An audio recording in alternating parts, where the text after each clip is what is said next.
আমরা নিউক্লিয়ার বোমা বানাবো না, ইরান নিউক্লিয়ার বোমা বানাবে না, এটা ওখানকার একটা ফতোয়া ছিল, ওদের সুপ্রিম লিডারের ফতোয়া ছিল। আজ তো খুমেনি নেই, উনি তো মারা গেলেন 25 ফেব্রুয়ারি। ওনার ফতোয়াটা আছে কি আছে না, কি আরো শেষ হয়ে গেছে, এইটা আমাদেরকে জানতে হবে। নাও চলে আসুন, এই ফেব্রুয়ারি 2026 মাসে যখন ওমান একটা আমেরিকার বিটকফ এন্ড খাসনার, যেটা আপনার ট্রাম্পে যিনি স্পেশাল উনি যে ছিলেন, রাজদূত ছিলেন, উনি ইরানের যেটা ফরেন মিনিস্টারের সঙ্গে ওরা যখন আলোচনা করছেন, আপনাদেরই চ্যানেল, ইরানের ফরেন মিনিস্টারে আপনারা ইন্টারভিউ নিয়েছেন, একমাত্র চ্যানেল ভারতের যেটা আজ তক গিয়ে ওখানে ইরানিয়ান ফরেন মিনিস্টারকে কথা বলেছে, ওদের মাটিতে কথা বলেছে। উনি বারবার বলছেন যে আমাদের কাছে ইউরেনিয়াম আছে, আমরা ওটা রেডি টু শো, আমরা ওটা প্রস্তুত আছি আমাকে দেখাতে কি আমাদের কাছে 400, ওর মধ্যে অনেকগুলো আছে, 60% আছে, 20% আছে, 30% আছে, 0% আছে, বলছি আমাদের কাছে ইউরেনিয়াম আছে, নো ডাউট। প্রস্কিট যেটা 60%ও আছে, আমাদের 480 কেজি আছে, যার থেকে 10 থেকে 11টা বোমা বানাতে পারি আমরা, 1 সপ্তাহ টাইম লাগবে, এটা ফ্যাক্ট, এর মধ্যে কোনো সন্দেহ নেই।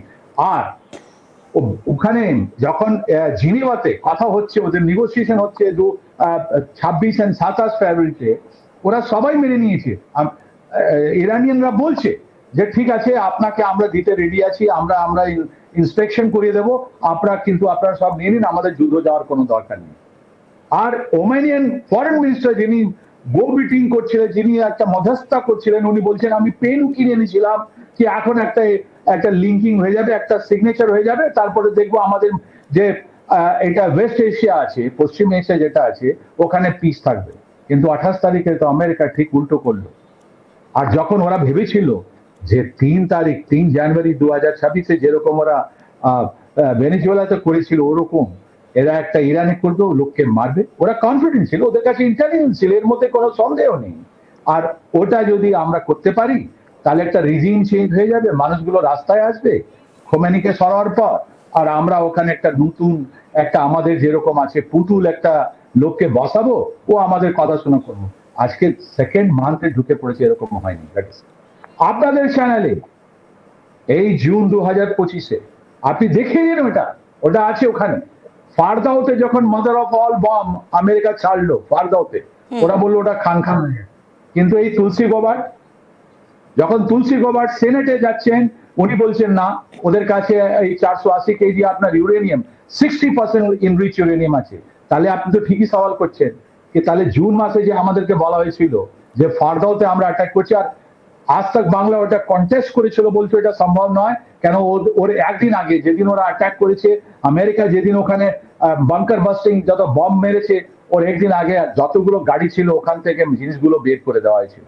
তাহলে এই ইউরেনিয়ামটা কোথায়? ইউরেনিয়ামটা একটা খেলনা জিনিস নয়, এর মধ্যে রেডিয়েশন আছে, স্পেশাল কন্টেইনারে রাখা হয়। তাহলে এটা কোন দিকে লুকিয়ে আছে? তেহরানে লুকিয়ে আছে, ইস্পানে লুকিয়ে আছে, নান্তাজ আছে, না পারদাও আছে, কোন জায়গায়? ইস্ট ইরানে আছে, সেন্ট্রাল ইরানে আছে, না ওয়েস্টার্ন? এইটাই খুঁজে বেড়াচ্ছে আপনার আমেরিকা। উত্তপ্ত মধ্যপ্রাচ্য, আমরা প্রত্যেকেই চাই যে এই যুদ্ধের এবার সমাপ্তি হোক, কারণ যুদ্ধ কখনোই ভালো বার্তা দেয় না। কোথাও না কোথাও গিয়ে যুদ্ধের যে পরিণতি, সেই পরিণতি আমাদেরকে কাঁদায়, প্রিয় মানুষকে হারানোর কষ্ট থাকে প্রত্যেকটা জায়গায়, সেটা আমেরিকার ক্ষেত্রে হোক বা সেটা ইরানের ক্ষেত্রে হোক, প্রত্যেক জায়গায়। সেখানে দাঁড়িয়ে পরিস্থিতি এমন একটা জায়গায় পৌঁছচ্ছিল, কোথাও একটা মনে হচ্ছিল এর শেষ কোথায়। কারণ আমেরিকার তরফ থেকে বলা হচ্ছিল যে তারা বেশ কিছু দাবি জানাচ্ছে, যেই দাবি মেনে নিলে তারা এবার পিছিয়ে আসবে এবং নিঃশর্তভাবে ইরানকে কিন্তু সমস্ত দিক থেকে নিজেদেরকে আত্মসমর্পণ করতে হবে। কিন্তু অন্যদিকে ইরান, তারা তো আত্মসমর্পণ করবে না, তারা একেবারে আক্রমণাত্মক। তাদের বক্তব্য তারা কোনোভাবেই মাটি ছাড়বে না। এবং শেষ পর্যন্ত যে বক্তব্যটাও পাওয়া গিয়েছে যে ইউরেনিয়ামের সন্ধানে যদি আমেরিকা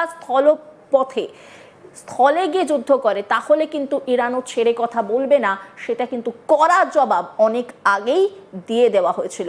এর মাঝখানেই আরও একটা বার্তা ট্রাম্পের, যেখানে দাঁড়িয়ে কোথাও গিয়ে তিনি বোঝানোর চেষ্টা করেছেন যে আর 2 থেকে 3 সপ্তাহ, তার মধ্যেই হয়তো আমেরিকান সেনা ইরানের মাটি ছাড়বে। তাহলে কি কোথাও গিয়ে ভয় পেলেন ট্রাম্প? বুঝতে পারলেন যে টার্গেটটা নিয়ে তারা এগিয়েছিলেন, সেটা কোথাও গিয়ে তারা আর সেইটা ফিল করতে পারবেন না, ফুলফিল করা কোনোভাবেই সম্ভব নয়। বা যে কথা বারবার বলা হয়েছিল যে ইউরেনিয়াম মানে পরমাণুর দিক থেকে পুরোপুরি কোমর ভেঙে দিতে হবে ইরানের, সেটাও যে তারা পারবেন না। এবং নিজেকে যে ক্ষমতার দম্ভে দেখা ট্রাম্প, সবসময় বিশ্ব নেতা হিসেবে নিজেকে সামনের সারিতে দেখিয়েছেন সবসময়, তিনি বুঝতে পারলেন যে এই ছোট্ট দেশটার কাছে একেবারেই তিনি নাস্তানাবুদ হচ্ছেন। এই প্রশ্নগুলো জোরালো হচ্ছে, কেন, কি কারণে এই এতগুলো কথা আমরা বলছি, কিসের ভরসায় বলছি? ট্রাম্পের একটি বক্তব্য, সেই বক্তব্যটা আগে শোনাই। All I have to do is leave Iran, and we'll be doing that very soon, and they'll become tumbling down. And stock prices were up today almost to a record because they know two things. Number one, we have a safe country. We had to take a little detour because we had a madman named Khomeini who sadly is no longer with us. And we had regime change already. We've knocked out one regime, then we knocked out the second regime. Now we have a group of people that are very different. They're much more reasonable. I think much less radicalized. We've had regime change. We're dealing with people that are much more rational. I would say that within 2 weeks, maybe 3, we're hitting them very hard. Last night we knocked out tremendous amounts of missile-making facilities. As you probably read or wrote, we knocked out. Excuse me. Pardon me for interrupting. The U.S. will be gone or done with the war in 2 I think we're 2 or 3 weeks. Not 3 weeks. If it is We'll 3 leave. weeks. We're negotiating with them right now. They've been, again, we have had regime change. Now, regime change was not one of the things I had as a goal. I had one goal. They will have no nuclear weapon.